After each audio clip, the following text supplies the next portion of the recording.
Ya, Assalamualaikum warahmatullahi wabarakatuh.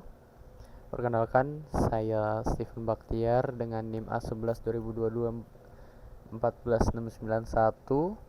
Saya akan mempresentasikan tugas UAS saya yang di kelas Sistem Basis Data 4411. Di sini yang pertama saya akan membuat tentang manajemen user. Jadi manajemen user ini eh, kita membuat user yang bisa mengakses apa ya, tabel yang dibuat dengan user lain seperti itu. Yang seperti contoh, kita buat user pertama tuh yang namanya tamu satu, dan tamu 2. Di sini tamu satu dan tamu 2, saya beri password 1234 ya. Dengan secara hasilnya tuh di sini ada tamu satu, tamu 2, passwordnya, dan dia pasti berhost nya tuh di localhost seperti itu. Karena saya buatnya di MySQL root ya. Setelah saya membuat setelah saya membuat user yang baru menggunakan root yang bernama tamu satu dan tamu 2, di sini saya membuat database yang bernamakan akademik, yang dengan labelnya tuh eh yang di dalam akademik tuh bertabel siswa. Jadi di sini ada creatable siswa dengan dengan isinya tuh ada NIM, nama dan alamat, dan primary key itu di dalam NIM seperti itu. Dan ini secara contohnya, descriptionnya. Setelah kita membuat database dan tabel siswa, saya ingin tamu satu ini bisa mengakses semua database yang dimiliki sama root MySQL. Bagaimana caranya? Dengan kita tuh menggrant all access, grant all privilege yang di dalam database akademi dengan tabelnya tuh bernama siswa. Untuk tamu satu, hostnya tuh sebagai localhost. Nah, seperti itu. Dan untuk tamu 2 di sini kenapa saya membuat tamu 2-nya hanya untuk memilih, tidak bisa all privilege, dikarenakan saya sengaja untuk tamu 2 tuh hanya bisa melihat database akademik dan tabel siswa untuk tamu 2-nya. Ini hasil dari grant aksesnya. Kita mengambil semua akses. Kalau misalnya tamu satu tuh diberi all access dan tamu 2 tuh hanya select. Nah, ini tabel privnya tuh select, dan ini select hanya insert lalalala. Untuk tamu satu ini hanya select biasa, ini tuh all access. Setelah kita mengecek kalau misalnya itu udah berhasil, di sini ada pengecekan kedua dengan cara kita masuk ke kita masuk ke user yang namanya tamu satu, dan kita mencoba untuk insert, memasukkan di tabel siswa dengan value-nya tuh NIM, nama Steven, di jalan dan alamat, dan seterusnya. Terlihat kalau misalnya di tabel siswa tuh muncul ada NIM dan nama siswanya. Lalu untuk lalu untuk user tamu 2 itu tidak bisa mengedit ataupun menambahkan, bahkan menghapus database di akademik dan tabel siswa. Seperti itu. Lalu di sini saya setelah manajemen user, saya membuat if and case statement. If and case statement tuh sebuah kondisi yang dimana database saya itu jika secara contoh tuh di sini kita memberi contohnya di barang. Secara contoh, jika saya memiliki stok barang yang kurang atau lebih dari 10 itu, maka itu akan saya beri label cukup ataupun sedikit ataupun kurang, seperti itu. Dan itu disimpannya di status seperti di contoh di gambar ini ya. Nah, untuk case-nya sama kayak if, tapi untuk case tuh lebih ke ketika dan banyak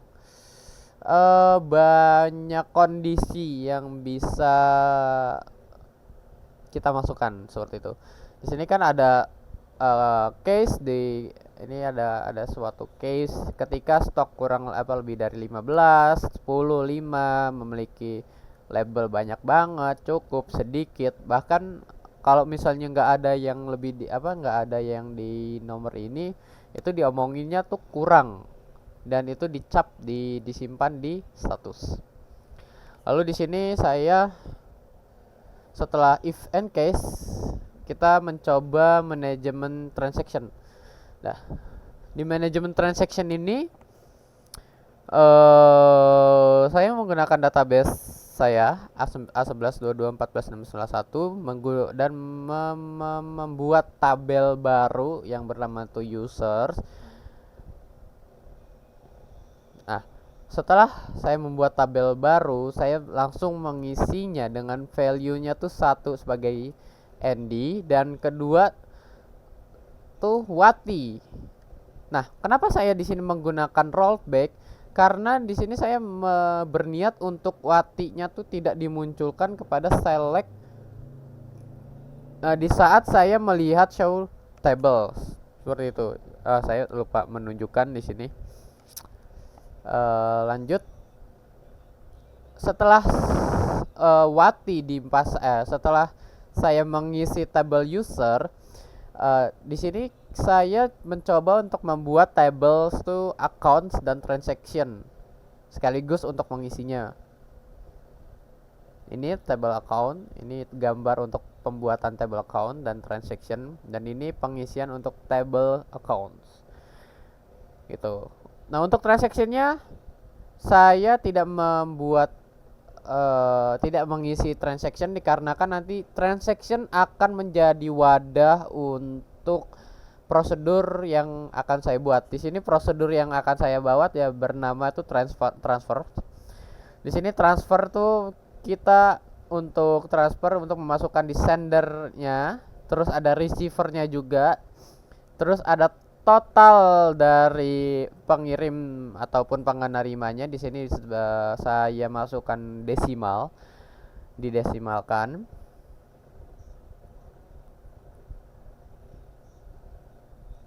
Nah, ini jika dananya sudah tidak cukup, maka transaction akan di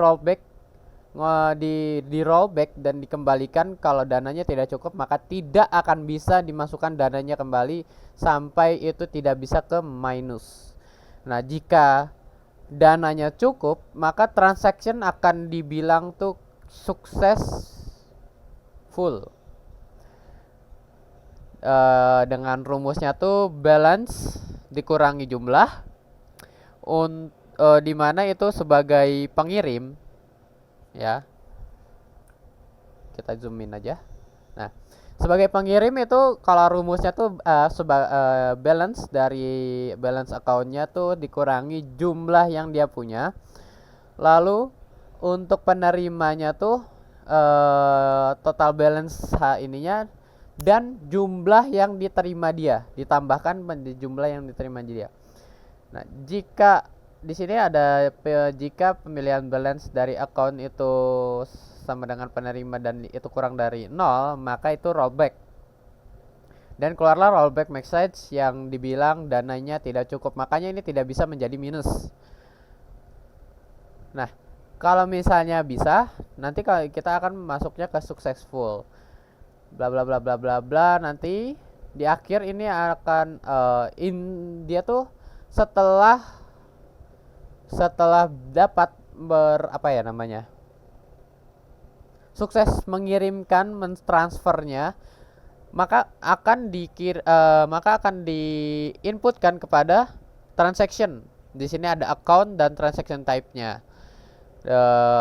Kalau misalnya pengirim itu mendapatkan withdraw, status withdraw, kalau misalnya penerima itu namanya deposit. Seperti itu. Nah, ini untuk hasilnya. Dari hasilnya tuh saya memanggil transfer, di transfer dari siapa tadi, satu tuh sebagai Andi, satu sebagai Andi mentransfer ke Wati di angka nomor 2 dengan sebesar 25.000. Di sini resultnya transactionnya committed, sukses ya. Terus kita cek di tabel transactionnya and bisa keluar juga. Nah, jika dananya tidak cukup, nah seperti yang saya bilang itu rollback, itu dana tidak cukup, maka akan keluar message seperti ini dan tidak akan mempengaruhi jumlah balance dari uang yang di database account tadi. Seperti itu. Lalu setelah kita buat database banyak, coba sana sini, takut datanya hilang, kita langsung masuk ke administrasi basis data. Di sini ada cara untuk meng-backup data menggunakan MySQL dengan cara MySQL dump. Min usernya siapa, di mana usernya, di root dengan database apa, databasenya kita contohkan akademik, passwordnya apa. Lebih dari ini untuk backup ya, untuk backup. Terus backup UI itu namanya. Setelah kalian mencoba, maka backup UI ini akan ada di file exam, dan kalian cari aja pasti ada backup UI. Nah, untuk kalau misalnya kalian ingin mempunyai direktori sendiri, kalian hanya tinggal masukkan direktori inian direktori kalian di C sum bla bla bla bla, misal backup data dengan nama apa, maka nanti akan muncul seperti ini dengan hasilnya seperti itu. Atau setelah kita mencoba untuk membackup data dan membuat database segala hal, kita mendapatkan database dari luar MySQL yang kita buat sebelumnya dengan cara merestore data tersebut. Bagaimana? Dengan menggunakan MySQL dump, min usernya itu dengan nama user kalian, lalu min p-nya itu password kalian dengan data, lalu setelah itu database yang dimasukkan tuh database yang apa namanya, dan kita import restore tuh import nama database yang tersebut. Misalnya ini di Academy, ini databasenya Academy. Kita import database yang dari luar ke database Academy dan masuk. Untuk tabel-tabelnya nanti akan masuk sendiri. Nih, seperti di contoh ini kan tabel struktur for tabel siswa seperti itu. Setelah kita men-backup dan membuat database, merestore juga, di sini saya mau mencoba constraint. Saya di sini masih bingung untuk constraint tuh.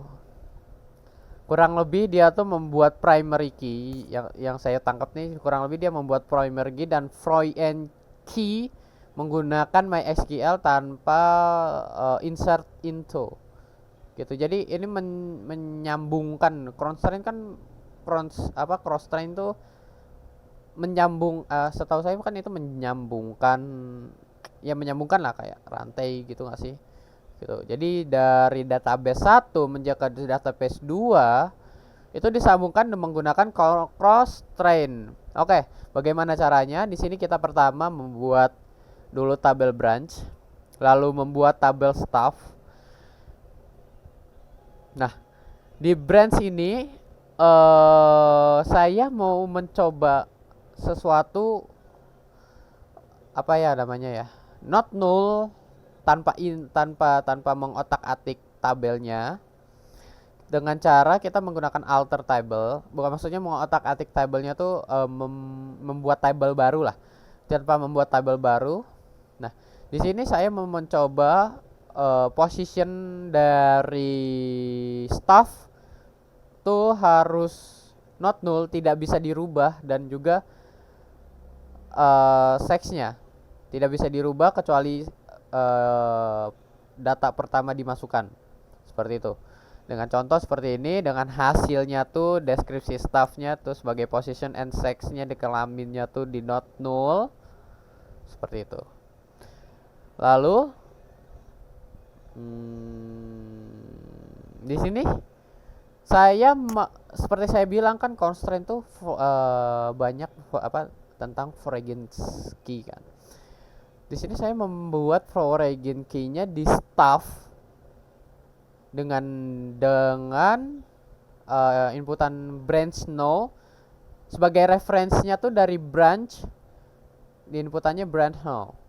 Saya itu tipe dari harusnya branch no dari branch how gitulah.